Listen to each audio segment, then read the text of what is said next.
हम मान भी लेते हैं कि भैया जो आंकड़े आपने सार्वजनिक किए वो आंकड़े सही हैं, भाई सरकार तो मानती है सही है, हम लोग माने नहीं माने, बिहारी माने नहीं माने, पर अगर सरकार मानती है वो आंकड़े सही है तो उस आंकड़ों को अपनी सरकार में भी मुख्यमंत्री नीतीश कुमार लागू करो। इसकी जितनी संख्या बारी उतनी उसकी हिस्सेदारी। तो क्यों एक मुसलमान उप मुख्यमंत्री नहीं है? हमारे नेता ने खुल के बोला कि बनाइए किसी मुसलमान को मुख्यमंत्री। तमाम राजनीतिक विवादों ने, तमाम राजनीतिक चर्चाओं ने, विकास की बात तो बिहार में होती नहीं तो विकास की बात करने का मतलब नहीं है, बट तमाम बातों ने एक बैक सीट ले लिया है और सिर्फ बिहार में हुई जातीय जनगणना और उसके आंकड़े जिस तरीके से सार्वजनिक किए गए हैं, ये ना सिर्फ बिहार की राजनीति बल्कि देश की राजनीति में भी ये मुद्दा हावी हो चुका है।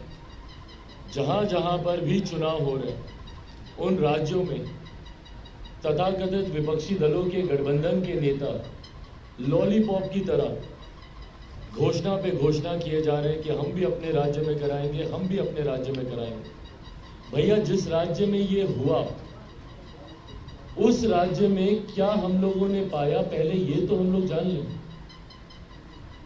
भाई अगर एक जनगणना हुई उसके आंकड़े कैसे हुई नहीं हुई किसी को नहीं पता, वो मेरिट्स डिमेरिट्स सब पे हम लोग आएंगे, पर उस जनगणना का लाभ किसको मिला यहाँ पर और उस जनगणना का क्या लाभ ऐसा है जिसको लेकर विपक्षी दलों के तमाम नेता इतने उत्साहित हैं कि हर राज्य में जहां पे चुनाव हो रहा है भागे भागे जा रहे हैं घोषणा करने के लिए।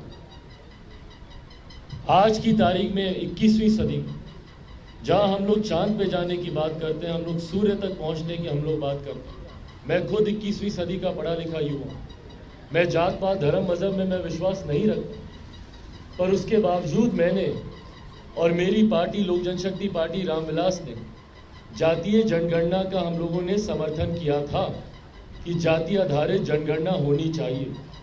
उसका सबसे बड़ा कारण कि ऐसे वंचित वर्गों के समूह को चिन्हित किया जाए जो आज़ादी के 75 साल के बाद अभी तक हाशिए पर हैं, उनको चिन्हित कर उनकी संख्या, ऐसे वंचित वर्ग के समूह की संख्या सामने आनी चाहिए जिनको अभी तक ना राजनीतिक, ना सामाजिक, ना आर्थिक किसी भी धारा से वो लोग अभी तक नहीं जुड़ पाए हैं, उनको चिन्हित करना जरूरी है।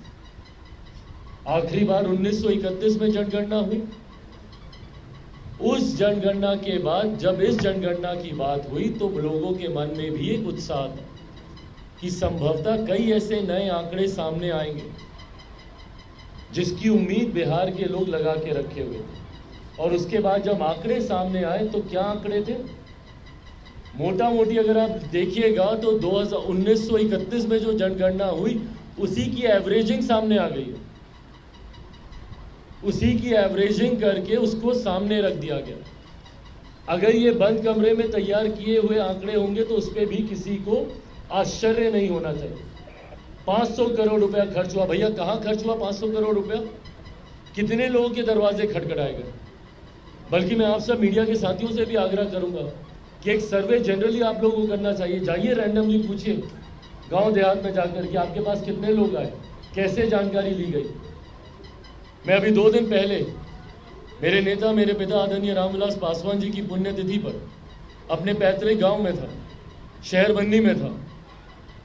वहां पर कई मैंने ग्रामीणों से मैंने पूछा कि भाई यहाँ पे कौन कौन आए, अपने परिवार वालों से पूछा। ना के बराबर लोगों ने कहा कि किसी ने हमसे आकर हमारी जाति के बारे में पूछा। तो भाई ये जनगणना हुई कैसे भगवान जाने। और उसके जब आंकड़े सामने आए, स्वाभाविक से आंकड़े समीकरण की उन जातियों को बढ़ा चढ़ाकर इसमें दिखा दिया गया जिसके लाभ से या जिनके समर्थन से पिछले 33 साल से ये सरकार आती जाती रह रही है। उन लोगों की जातियों को बढ़ाकर और कई ऐसी जातियां अनुसूचित जाति में छोटी जातियां हों